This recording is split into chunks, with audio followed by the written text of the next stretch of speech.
Hello everyone, welcome to Shru Mona vlogs. ಎಲ್ಲರೂ ಹೇಗಿದ್ದೀರಾ? ಎಲ್ಲರೂ ಚೆನ್ನಾಗಿದ್ದೀರಾ ಅಂತ ಅಂದ್ಕೊಳ್ತೀನಿ. ನಾನು ಕೂಡ ಚೆನ್ನಾಗಿದ್ದೀನಿ. ಲಿಪಿ ರಿಸಲ್ಟ್ ಡೇ ಮತ್ತು ಪಾರ್ಟಿ ಮಾಡಿದ್ವಿ. ರಿಸಲ್ಟ್ ಬಂದಿದ್ದಿನ ಅದ್ರದ್ದು ವಿಡಿಯೋ ಕ್ಲಿಪ್ಪಿಂಗ್ಸ್ ಹಾಕ್ತಾ ಇದ್ದೀನಿ. ಇವತ್ತು ನನ್ನ ಮಾರ್ಕ್ಸ್ ಕಾರ್ಡ್ ಡೇ. ಜಾಸ್ತಿ ಮಾರ್ಕ್ಸ್ ಬಂದಿರಲಿ ಅಂತನಾ?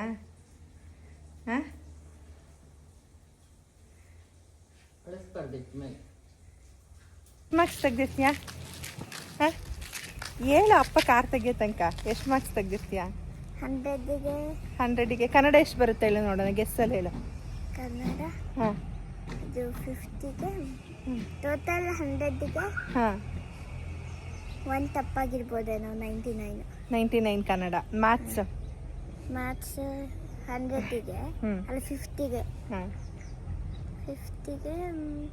45 47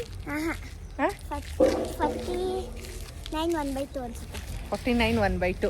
English, maths okay. EVS Kannada ಅದೆಲ್ಲ ಔಟ್ ಆಫ್ ಔಟಾ? EVS out of out. English ಅಪ್ಪ ಕಾರ್ ತೆಗಿಲಿ. ಈ ಕಡೆ ಬಾ, ಈ ಕಡೆ ಬಾ.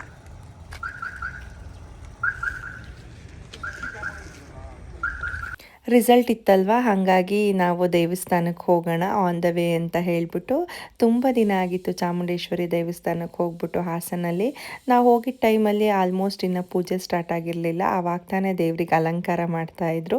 ಸ್ವಲ್ಪ ಹೊತ್ತು ದೇವರಿಗೆ ಪೂಜೆ ಆಗೋ ತನಕ ವೆಯ್ಟ್ ಮಾಡಿ ಪೂಜೆ ಎಲ್ಲ ಮುಗಿಸ್ಕೊಂಡು ಲಿಪಿ ಸ್ಕೂಲ್ ಹತ್ರ ಬಂದ್ವಿ.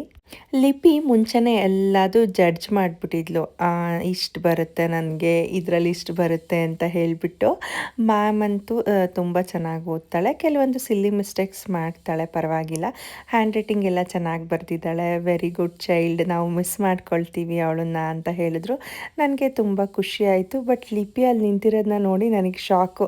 ಮಗಳೇ, ನೀನು ಇಷ್ಟೊಂದು ಒಬೀಡಿಯೆಂಟ್ ಆಗಿದೆಯಾ, ಸ್ಕೂಲಲ್ಲಿ ಇಷ್ಟೊಂದು ಒಬೀಡಿಯೆಂಟಾ ನೀನು ಅಂತ ಹೇಳ್ತಾ ಇದ್ದೆ. ಪ್ರಿನ್ಸಿಪಲ್ ಮಮತಾ ಮೇಡಮ್ ಮಾತಾಡಿಸುವಾಗಲೂ ಅಷ್ಟೇ, ವೆರಿ ಗುಡ್ ಚೈಲ್ಡ್, ಚೆನ್ನಾಗಿ ಓದ್ತಾಳೆ, ನೆಕ್ಸ್ಟು 3rd ಸ್ಟ್ಯಾಂಡರ್ಡಲ್ಲೂ ಹಾಗೆ ಓದಬೇಕು ಅಂತೆಲ್ಲ ಹೇಳ್ತಾಯಿದ್ರು. ನಾನು ಥ್ಯಾಂಕ್ ಯು ಮ್ಯಾಮ್ ಅಂತ ಹೇಳಿದೆ. ಪ್ರತಿಯೊಂದು ಪೇರೆಂಟ್ಸಿಗೂ ಪ್ರೌಡ್ ಮೂಮೆಂಟ್ ಏನಂತ ಅಂದರೆ, ಮಕ್ಕಳು ಒಳ್ಳೆ ಮಾರ್ಕ್ಸ್ ತೆಗ್ದಿದ್ದಾರೆ, ಸ್ಕೂಲಲ್ಲಿ ಡಿಸಿಪ್ಲಿನ್ ಆಗಿದ್ದಾರೆ, ಚೆನ್ನಾಗಿ ಓದ್ತಾರೆ ಅಂತ ಕೇಳಿದ್ರೆ ಎಲ್ರಿಗೂ ಖುಷಿ ಆಗುತ್ತಲ್ವ. ಅದೇ ಥರ ನನಗೂ ಖುಷಿ ಆಯಿತು. ಅದಾದಮೇಲೆ ತಿಂಡಿ ಆಗಿರಲಿಲ್ಲ, ಬಿಕಾಸ್ 9 to 1 ಇರುತ್ತೆ ಅವ್ರದ್ದು ಯಾವಾಗಲೂ ರಿಸಲ್ಟ್ ಟೈಮಿಂಗ್ಸು. ನಾವು ಆಲ್ಮೋಸ್ಟ್ 9:30ಗೆಲ್ಲ ಸ್ಕೂಲ್ ಹತ್ರ ಇದ್ವಿ. ಹಾಗಾಗಿ ಹಾಸನಲ್ಲಿ HVR ದೋಸಾ ಸೆಂಟರ್ ಇದೆ ಅಲ್ಲ, ಅಲ್ಲಿ ತುಂಬ ಟೇಸ್ಟಿಯಾಗಿರುತ್ತೆ. ಬಟ್ ಯಾವಾಗಲೂ ರಶ್ ಇರುತ್ತೆ. ನಾವು ಫ್ಯಾಮಿಲಿ ಇರುವಾಗ, ಪಾಪು ಎಲ್ಲ ಇದ್ದರೆ ಕುತ್ಕೊಂಡು ಪೀಸ್ಫುಲ್ಲಾಗಿ ಅಲ್ಲಿ ತಿನ್ನೋಕ್ಕಾಗೋದೇ ಇಲ್ಲ. ಹಾಗಾಗಿ ಇವತ್ತು ನೋಡೋಣ, ರಶ್ ಇದ್ದರೆ ತಿನ್ನೋದು ಬೇಡ ಅಂದ್ಕೊಂಡ್ವಿ. ಅಂತೂ ರಶ್ ಇತ್ತು. ದೋಸೆ ಎಲ್ಲ ತುಂಬಾ ಚೆನ್ನಾಗಿತ್ತು. ತಿನ್ಕೊಂಡು ಮನೆಗೆ ಬಂದ್ವಿ. ಪಾಪು ನೋಡಿ ಇಲ್ಲಿ ಹೆಂಗೆ ಆಟ ಮಾಡ್ತಾಳೆ, ಪಪ್ಪ ಹೆಂಗೆ ಕೊಡು ಅಂತ ಹೇಳ್ಬಿಟ್ಟು. ತಡಿಲಿಪಿ, ಒಂದು ಸೆಕೆಂಡ್ ಕೊಡಬೇಡ, ಅವಳು ಹೆಂಗೆ ಆಡ್ತಾಳೆ ನೋಡಂತ ತೆಗಿಯೇ.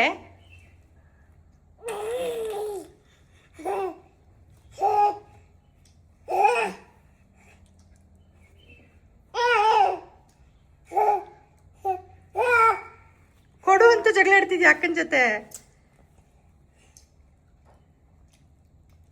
ಸಾಕು ಬಿಡು ಲಿಪಿ.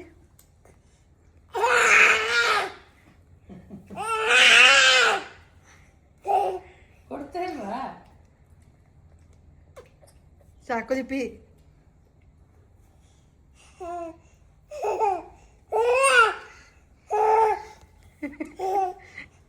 ಅಮ್ಮ ನೋಡಮ್ಮ, ಇಷ್ಟ ಇದ್ದಿದ್ದೆ.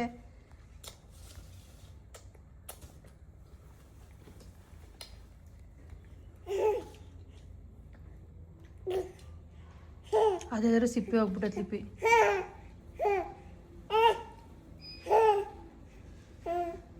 ಆಮೇಲೆ ಅವಳು ಅಷ್ಟು ಹಠ ಮಾಡೋದು ನೋಡ್ಬಿಟ್ಟು ಅವಳಿಗೆ ಪಪ್ಪಾಯದು ಪ್ಯೂರಿ ಮಾಡಿಬಿಟ್ಟು ತಿಂದ್ಲು. ಅದಾದಮೇಲೆ ನನ್ನ ಕಸಿನ್ಸು, ನನ್ನ ಸೈನ್ಯ, ನನ್ನ ತಮ್ಮ ಎಲ್ಲರೂ ಕರ್ಕೊಂಡು ಹೊರಟ್ವಿ. ಲಿಪಿ ಅಮ್ಮ ಏನಾದರೂ ಕೊಡಿಸಿ ಅಂತ ಹೇಳಿದ್ರು. ಯಾಕೆ ಮಗಳೇ ಅಂದರೆ, ರಿಸಲ್ಟ್ ಚೆನ್ನಾಗಿ ತೆಗ್ದಿದ್ದೀನಲ್ವ ಅಂತ ಹೇಳಿಬಿಟ್ಟು. ನಾನಂದೆ, ನೀನು 100 out of 100 ತೆಗ್ದೇ ಇಲ್ವಲ್ಲ ಲಿಪಿ ಅಂತ. ಅಮ್ಮ ನೀನು ಅಪ್ಪ ತೆಗಿತಿದ್ರ ಅಂತ ಕೇಳಿದ್ರು. ತಮಾಷೆ ಮಾಡೋಕ್ಕೆ ಮಗಳೇ ನಾನಂತೂ ಒಂದರಲ್ಲೂ 99 ತೆಗ್ದೇ ಇಲ್ಲ. ಪ್ರತಿಯೊಂದರಲ್ಲೂ 100 ಔಟ್ ಆಫ್ 100 ತೆಗಿತಾ ಇದ್ದೆ ಗೊತ್ತಾ. ನೀನು ನೋಡು 99 ತೆಗ್ದಿದ್ಯಲ್ಲ ಮಗಳೇ ಅಂತ ಅಂದೆ. ಓಹೋ ಭಾಳ ಅಮ್ಮ, ಮಾರ್ಕ್ಸ್ ಕಾರ್ಡ್ ಇದೆಯಾ ತೋರಿಸಿ ಅಂತ ಕೇಳಿದ್ಲು. ಸಹನ ಯಾವಾಗಲೂ ಏನಾದರೂ ಗಿಫ್ಟ್ ಕೊಡ್ತಾರೆ. ಸೊ ಇವಾಗ ಅವಳು ಮಾರ್ಕ್ಸ್ ಚೆನ್ನಾಗಿ ತೆಗ್ದಿದ್ಲಲ್ವ, ಹಾಗಾಗಿ ಒಂದು ಫ್ರೋಝೋನ್ದು ಒಂದು ಟವಲ್ಲು ಮತ್ತು ಒಂದು ಪೆನ್ಸಿಲ್ನ ಗಿಫ್ಟ್ ಮಾಡಿದರು. ನನಗೆ ಹಾನೆಸ್ಟಾಗಿ ಹೇಳಬೇಕು ಅಂತ ಅಂದರೆ ಕಿಂಗ್ಸ್ ಕೆಫೇಲಿ ತುಂಬ ಇಷ್ಟ ಆಗಿದ್ದು ಒಂದು ಫಿಲ್ಟರ್ ಕಾಫಿ, ಅದು ಬಿಟ್ಟರೆ ಕೋಡ್ಬಳೆ. ಅದನ್ನು ಬಿಟ್ಟು ಬೇರೆ ಸ್ಯಾಂಡ್ವಿಚ್ ತಿಂದ್ವಿ, ಓಕೆ ಅನ್ನಿಸ್ತು. ಮತ್ತು ಲೆಮನ್ ಟೀನೇ ನಾರ್ಮಲ್ ಆಗಿರುತ್ತೆ, ಅದೊಂದು ಚೆನ್ನಾಗಿತ್ತು ಅಂತ ಹೇಳ್ತಾಯಿದ್ರು. ನೆಕ್ಸ್ಟು ಇದು ತಿಂದ್ವಿ, ಪಾಸ್ತಾ ತಿಂದ್ವಿ. ಅದೂ ನಂಗೆ ಒಂಚೂರು ಇಷ್ಟ ಆಗಲಿಲ್ಲ, ಬರೀ ಚಿಲ್ಲಿ ಫ್ಲೇಕ್ಸು ಆರಿಗ್ಯಾನೋನೇ ಇತ್ತು.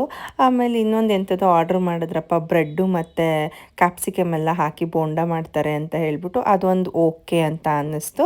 ಕಾಫಿ ಕುಡಿಬೇಕು ರಿಲ್ಯಾಕ್ಸ್ ಆಗಿ ಅಂತ ಅಂದರೆ ಬೆಸ್ಟ್ ಆಪ್ಷನ್ ಅಂತ ಅನ್ನಿಸ್ತು. ನನಗೇನು ಅನಿಸಿದೆ ಅದರ ರಿವ್ಯೂನ ಶೇರ್ ಮಾಡ್ತಾ ಇದ್ದೀನಿ ಅಷ್ಟೇ. ಅದಾದಮೇಲೆ ಅಲ್ಲೆಲ್ಲರೂ ಏನೇನು ಬೇಕು ಎಲ್ಲದನ್ನು ಆರ್ಡರ್ ಮಾಡ್ಕೊಂಡ್ವಿ. ಆ್ಯಕ್ಚುಲಿ ನನ್ನ ಜೊತೆ ನನ್ನ ಕಸಿನ್ಸ್ ಎಲ್ಲ ಇದ್ರಲ್ಲ, ಅವರೆಲ್ಲ ಚಾಟ್ಸ್ ತಿನ್ನಬೇಕು, ಪಾನಿಪುರಿ ತಿನ್ನಬೇಕು ಅಂತ ಅಂದ್ಕೊಂಡು ಹೊರಟ್ವಿ. ಅಲ್ಲಿಂದ ಬಂದಮೇಲೆ ಪ್ಲಾನ್ಸ್ ಚೇಂಜ್ ಆಗಿ ಇಲ್ಲಿ ಕರ್ಕೊಂಡು ಬಂದ್ವಿ. ಆಮೇಲೆ ಸಿಕ್ಕಾಪಟ್ಟೆ ಆರ್ಡರ್ ಮಾಡ್ಕೊಂಬಿಟ್ಟಿದ್ವಿ, ಎಲ್ಲರೂ ತಿಂತಾರೆ ಅಂತ ಅಂದ್ಕೊಂಡು. ಬಟ್ ಎಲ್ಲರೂ ಸ್ವಲ್ಪ ತಿಂದು ಸ್ವಲ್ಪ ಹಾಗೇ ಬಿಟ್ಬಿಟ್ವಿ, ತಿನ್ನೋಕ್ಕಾಗಲೇ ಇಲ್ಲ. ಎಲ್ಲದು ಬ್ರೆಡ್ ಐಟಮೇ ಆಗಿರೋದ್ರಿಂದ ತಿಂತಾ ಸ್ವಲ್ಪ ಡ್ರೈ ಅನ್ನಿಸ್ತಾ ಇತ್ತು ನಮಗೆ, ತಿನ್ನೋಕ್ಕೂ ಆಗ್ತಾ ಇರಲಿಲ್ಲ ಶಕೆಗೆ. ಅದಾದಮೇಲೆ ಒಂದು ಗಾರ್ಲಿಕ್ ಬ್ರೆಡ್ ಹೇಳಿದ್ವಿ ಸ್ಟಫಿಂಗು, ಇದೊಂದು ಚೆನ್ನಾಗಿದೆ ಅಂತ ಹೇಳ್ತಾಯಿದ್ರು ಮಕ್ಕಳು. ಸೊ ಎಲ್ಲರೂ ಹೊಟ್ಟೆ ತುಂಬ ತಿಂದ್ಕೊಂಡು ಆಮೇಲೆ ಪಾಪು ಬಿಟ್ಟು ಬಂದಿದ್ದೆ ಅಲ್ವಾ, ಅಮ್ಮ ಮತ್ತು ಅಪ್ಪ ಅಮ್ಮವನ್ನು ಯಾರೂ ಬಂದಿರಲಿಲ್ಲ. ಸರಿ ಅಂತ ಹೇಳಿಬಿಟ್ಟು ಸ್ವೀಟ್ ಏನಾದರೂ ತೊಗೊಂಡೋಗೋಣ ಅಂತ ಹೇಳಿಬಿಟ್ಟು ಸ್ವೀಟ್ನ ತೊಗೊಳ್ಳೋಣ ಅಂತ ಹೇಳಿ, ಕಾಂತಿ ಸ್ವೀಟ್ಸಲ್ಲಿ ಆ್ಯಕ್ಚುಲಿ ತುಂಬ ಚೆನ್ನಾಗಿರುತ್ತೆ, ಲಡ್ಡು, ಕಾಜು ಬರ್ಫಿ ಮತ್ತು ಕೆಲವೊಂದು ಮಿಕ್ಸ್ ಸ್ವೀಟ್ ತೊಗೊಂಡೋದ್ರೆ ಅಪ್ಪಂಗೆ ಇಷ್ಟ. ಯಾವಾಗಲೂ ಏನು ಒಂದೇ ಥರದ್ದು ತೊಗೊಬರ್ತೀಯಲ್ಲ, ಮಿಕ್ಸ್ ಸ್ವೀಟ್ ತರೋಕ್ಕಾಗಲಿಲ್ವಾ ಅಂತ ಹೇಳ್ತಾ ಇರ್ತಾರೆ ಅಪ್ಪ. ಹಾಗಾಗಿ ಅವ್ರಿಗೆ ಇಷ್ಟ ಅಂತ ಹೇಳಿಬಿಟ್ಟು ಸ್ವೀಟ್ಸ್ ಎಲ್ಲ ತೊಗೊಂಡು, ಅದಾದಮೇಲೆ ಫೈನಲಾಗಿ ಸಮ್ಮರಿಗೆ ಐಸ್ ಕ್ರೀಮ್ ಬೇಕೇ ಬೇಕಲ್ವಾ. ಸರಿ ಅಂತ ಹೇಳ್ಬಿಟ್ಟು ನನ್ನ ಕಸಿನ್ ಅಪ್ಪು, ಸಚಿನು ಮತ್ತು ಎಲ್ಲರೂ ಐಸ್ ಕ್ರೀಮ್ ಆರ್ಡರ್ ಮಾಡಿದ್ವಿ. ಒಬ್ಬೊಬ್ಬರು ಒಂದೊಂದು ತೊಗೊಂಡ್ವಿ. ಆ್ಯಕ್ಚುಲಿ ಇವತ್ತು ಕ್ರಿಕೆಟ್ ಮ್ಯಾಚ್ ಇರೋದ್ರಿಂದ ಸಹನಾ ಸರ್ರು ಎಲ್ಲರೂ ಕ್ರಿಕೆಟು, ಅಪ್ಪು ಎಲ್ಲರೂ ಕ್ರಿಕೆಟ್ ಬಗ್ಗೆ ಕ್ವಶನ್ ಮಾಡ್ತಾ ಕೂತಿದ್ವಿ. ನನ್ನ ಕಸಿನ್ಸ್ ಎಲ್ಲ ಕ್ರಿಕೆಟ್ ನೋಡ್ತಾ ಇದ್ದರು. ಫೈನಲಿ ಅವ್ರವ್ರು ಆರ್ಡ್ರ್ ಮಾಡಿದ್ದು ಬಂತು. ಅಪ್ಪುಗೊಂದು ಮ್ಯಾಂಗೋ ಮಿಲ್ಕ್ ಶೇಕ್ನ ಆರ್ಡರ್ ಮಾಡಿದ್ವಿ ಆಯಿತಾ. ಅವ್ನು ಆ್ಯಕ್ಚುಲಿ ಅದೇ ನಂಗೆ ಐಸ್ ಕ್ರೀಮ್ ಬೇಡ, ಏನಾದರೂ ತಣ್ಣಗೆ ಕುಡಿಬೇಕು ಅಂತ ಹೇಳ್ದ. ಸ್ವಲ್ಪ ಏನಾಗಿರುತ್ತೆ ಮೈಲ್ಡಾಗಿರುತ್ತೆ ಅಲ್ವಾ ಸ್ವೀಟು ಎಲ್ಲದು. ಅವ್ನು ರೇಗಿಸೋದು, ಅತ್ತೆ ಹಸುವಿಂದ ಹಾಲು ಕರೆದು ತಂಬಾಲಿರುತ್ತಲ್ಲ ಹಂಗಿದೆ, ನನಗಂತೂ ಕುಡಿಯೋಕ್ಕಾಗ್ತಾಯಿಲ್ಲ ಅಂತ. ಆಮೇಲೆ ಅಂತೂ ಚೆನ್ನಾಗಿದೆ ಕುಡಿಯೋ ಅಂತ ನಾನೊಂದು ಸ್ವಲ್ಪ ಹಾಕಿಸ್ಕೊಂಡೆ. ಅವ್ನು ಸ್ವಲ್ಪ ಕುಡ್ದ. ನನಗಂತೂ ವಾಮಿಟೇ ಬರ್ತಿದೆ, ನಾನಂತೂ ಕುಡಿಯಲ್ಲ ಅಂತ ಹೇಳ್ಬಿಟ್ಟು ಹಾಗೆ ಬಿಟ್ಬಿಟ್ಟ. ಬಿಕಾಸ್ ಅಲ್ಲೇ ಆಲ್ರೆಡಿ ಎಲ್ಲ ಫುಲ್ ತಿನ್ಕೊಂಡು ಬಂದುಬಿಟ್ಟಿದ್ವಲ್ವಾ, ಹಾಗಾಗಿ ಎಲ್ಲರಿಗೂ ಸ್ವಲ್ಪ ಜಾಸ್ತಿ ಆದಂಗೆ ಅನ್ನಿಸ್ತು. ಅಲ್ಲಿಂದ ತಿಂದು ಎಲ್ಲರೂ ಬಾಯ್ ಹೇಳಿ ಮನೆಗೆ ಹೊರಟ್ವಿ. ಲಿಪಿ ಏನಪ್ಪ ಅಂತ ಅಂದರೆ ಎಲ್ಲ ಆ್ಯಕ್ಟಿವಿಟೀಸಲ್ಲೂ ನಾನು ಅವಳನ್ನು ಯಾವಾಗಲೂ ಹೇಳೋ ಥರ ಪಾರ್ಟಿಸಿಪೇಟ್ ಮಾಡಿಸ್ತೀನಿ.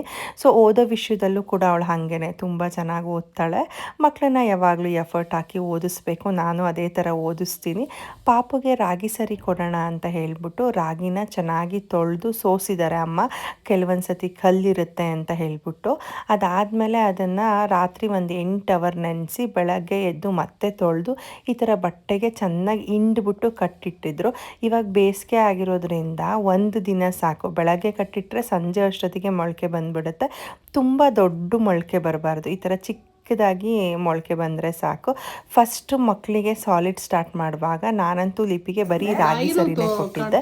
ಅದನ್ನು ಬಿಸಿಲಲ್ಲಿ ಒಣಗಿಸ್ಬಾರ್ದು, ನೆರಳಲ್ಲಿ ಒಣಗಿಸ್ಬಿಟ್ಟು ಅದು ಒಣಗಾದ್ಮೇಲೆ ಈ ಥರ ಫ್ರೈ ಮಾಡ್ಕೊಬೇಕು ಸ್ವಲ್ಪ ಬೆಚ್ಚಗಾಗೋ ಥರ. ಆಮೇಲೆ ಮಿಕ್ಸಿ ಜಾರಲ್ಲಿ ಪುಡಿ ಮಾಡಿಕೊಂಡು ಒಂದು ಕ್ಲಾತ್ ಇರುತ್ತಲ್ವ ಕಾಟನ್ದು, ಅದರಲ್ಲಿ ಈ ಥರ ಏನು ಮಾಡಬೇಕು ಜಲ್ಸ್ಕೋಬೇಕು, ಮೇಲ್ಗಡೆ ದಪ್ಪದೆಲ್ಲ ಉಳಿದು ಈ ಥರ ಫೈನ್ ಪೌಡರ್ ಬರುತ್ತೆ. ಅದನ್ನು ಈ ಥರ ಕನ್ಸಿಸ್ಟೆನ್ಸಿಯಲ್ಲಿ ತಿನ್ನಿಸ್ಬೇಕು. ಸ್ಟಾರ್ಟಿಂಗ್ ತಿನ್ನಿಸುವಾಗ ತುಂಬ ತಿಕ್ಕಾಗಿ ತಿನ್ನಿಸ್ಬಾರ್ದು. ಪಾಪನೂ ಒಂದು ರೇಂಜಿಗೆ ಇಷ್ಟಪಟ್ಟು ತಿಂದ್ಲು, ಅಂದರೂ ಬಸ್ಬಿಡ್ತಾಯಿದ್ಲು ಬುರ್ರ ಅಂತ ಹೇಳ್ಬಿಟ್ಟು. ಇವಳೇನಪ್ಪ ಇವಳು ಈಗಲೇ ಬಸ್ಬಿಡ್ತಾಳಲ್ಲ, ತಿಂತಾಳೋ ಇಲ್ವೋ ಅಂತ ಅಂದ್ಕೊಂಡೆ. ಫಸ್ಟು ಕೊಡಬೇಕಾದ್ರೆ ನೀವು ಮಧ್ಯಾಹ್ನ ಅಥವಾ ಬೆಳಗ್ಗೆಯಿಂದ ಸ್ಟಾರ್ಟ್ ಮಾಡಿ ಸಾಲಿಡ್ನ. ನೈಟಿಂದ ಕೊಡೋಕ್ಕೆ ಹೋಗಬೇಡಿ, ಯಾಕಂತಂದರೆ ಮಕ್ಕಳಿಗೆ ಅಡ್ಜಸ್ಟ್ ಆಗುತ್ತೋ ಇಲ್ವೋ ಅಂತ ಹೇಳ್ಬಿಟ್ಟು ಸ್ವಲ್ಪ ತುಪ್ಪನ ಹಾಕ್ಕೊಂಬಿಟ್ಟು ಕೊಡಿ. ಒಂದು ದಿನ ಸ್ಟಾರ್ಟಿಂಗು 1 ಸ್ಪೂನ್ ಕೊಟ್ಟರೆ ನೆಕ್ಸ್ಟ್ ಡೇ 1.5 ಸ್ಪೂನು, ಹಾಗೆ ಗ್ರ್ಯಾಜುವಲಿ ಇನ್ಕ್ರೀಸ್ ಮಾಡ್ಕೊಂಡು ಬನ್ನಿ. ನಾನು ಪಾಪುಗೆ ಫಸ್ಟ್ 3 ಡೇಸ್ ಏನು ಮಾಡಿದೆ, ಮಧ್ಯಾಹ್ನ ಕೊಡೋಕ್ಕೆ ಸ್ಟಾರ್ಟ್ ಮಾಡಿದೆ. ಆಮೇಲೆ ಮತ್ತೆ ಬೆಳಗ್ಗೆ ತಿನ್ನಿಸ್ದೆ, ಮಧ್ಯಾಹ್ನ ತಿನ್ನಿಸ್ದೆ, ಮತ್ತು ಇವಾಗ ರಾತ್ರಿನೂ ತಿನ್ನಿಸ್ತೀನಿ.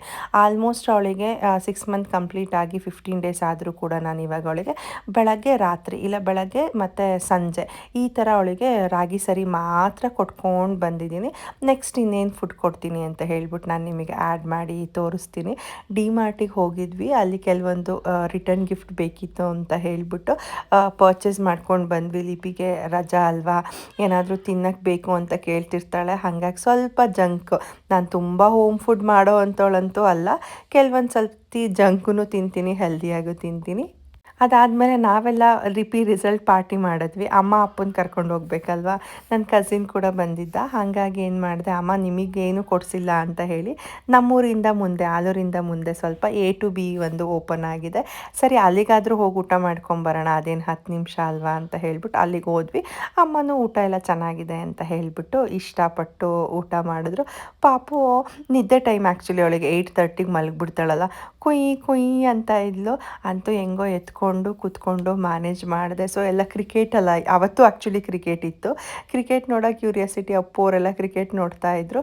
ಕೆಲವೊಂದು ಗೋಬಿ ಮಂಚೂರಿ, ಪನ್ನೀರು ಎಲ್ಲದೂ ಆರ್ಡರ್ ಮಾಡ್ಕೊಂಡಿದ್ವಿ. ಅಮ್ಮ ನೀನು ಇವತ್ತಾರು ನೆಮ್ಮದಿಯಾಗಿ ತಿನ್ನು, ನಾನು ಪಾಪುನ ಎತ್ಕೊಳ್ತೀನಿ, ನಾನು ಎತ್ಕೊಂಡೇ ತಿಂತೀನಿ ಅಂತ ಅಂದೆ. ಬಿಕಾಸ್ ಯಾವಾಗಲೂ ಅಮ್ಮನೇ ಪಾಪುನ ನೋಡ್ಕೊಳ್ಳೋದಲ್ವ. ಹಾಗಾಗಿ ಅಪ್ಪ ನನಗೆ ಸಾಕು ಅಂತ ಹೇಳಿ ಬೇಗ ತಿಂದು ಪಾಪುನ ಎತ್ಕೊಂಡು ಹೊರಗಡೆ ಆಟ ಆಡೋಕ್ಕೆ ಹೋದರು. ಯಾಕಂದರೆ ಅಲ್ಲಿ ಪಾರ್ಕ್ ಎಲ್ಲ ಇದೆಯಲ್ಲ, ಮಕ್ಕಳು ಆಟ ಆಡೋದನ್ನು ನೋಡ್ತಾಳೆ ಅಂತ ಹೇಳಿಬಿಟ್ಟು.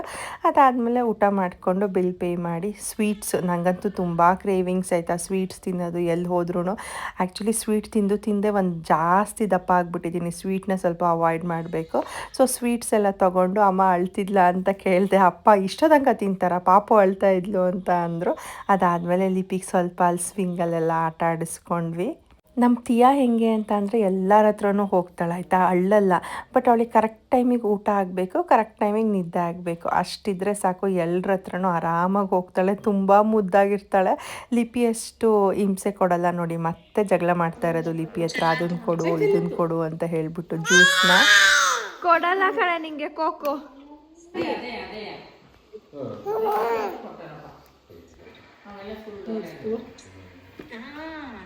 ತಗಿ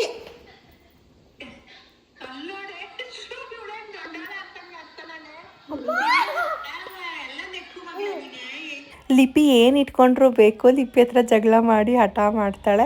ಹೋಪ್ ನಿಮಗೆ ಈ ಒಂದು ವಿಡಿಯೋ ಇಷ್ಟ ಆಯಿತು, ಎಂಜಾಯ್ ಮಾಡಿದ್ರಿ ಅಂತ ಅಂದ್ಕೊಳ್ತೀನಿ. ಮತ್ತು ಇನ್ನೊಂದು ವಿಡಿಯೋ ಜೊತೆ ಸಿಗ್ತೀನಿ. ನನ್ನ ವಿಡಿಯೋ ಇಷ್ಟ ಆಗಿದರೆ ದಯವಿಟ್ಟು ಲೈಕ್ ಮಾಡಿ, ಶೇರ್ ಮಾಡಿ, ಸಬ್ಸ್ಕ್ರೈಬ್ ಮಾಡಿ. ಪಾಪುಗೆ ನೆಕ್ಸ್ಟು ಏನೆಲ್ಲ ಸಾಲಿಡ್ನ ಕೊಡ್ತೀನಿ, ಏನೆಲ್ಲ ಕೊಡ್ಬೋದು ಅಂತ ಹೇಳಿಬಿಟ್ಟು ನನಗೆ ಇರುವಂತಹ ನಾಲೆಡ್ಜ್ ಎಕ್ಸ್ಪೀರಿಯನ್ಸ್ ಮೇಲೆ ಕೆಲವೊಂದು ರೆಸಿಪಿನ ಶೇರ್ ಮಾಡ್ತೀನಿ. ಮತ್ತು ಅಲ್ಲಿ ತನಕ ಬಾಯ್, ಟೇಕ್ ಕೇರ್.